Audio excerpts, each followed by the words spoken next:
ভাগ্যরে তুই যত কষ্ট আমায় কেন দিলি? কেন একটু সুখ আসলে দোষ কি হতো?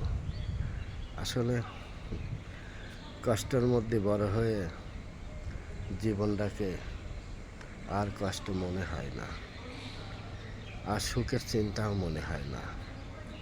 মনে হয় কি, এভাবে বাকি দিনগুলো পার করে যদি ভালোভাবে চলে যেতে পারতাম, তাহলে সেটাই মনে হয় সুখের মরা হতো। আসলে ভাগ্যর জিনিস, কে কোথায় মরে কে কোথায় বাঁচে এটা তো বলা মুশকিল।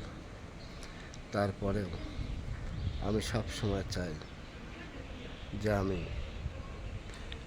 একটু সুখী হতে। আসলে সুখ কি আছে, না আমার জীবন থেকে সুখ মরে গেছে, এটা আমি জানি না। কারো যদি জানা থাকে আমাকে একটু বলবেন।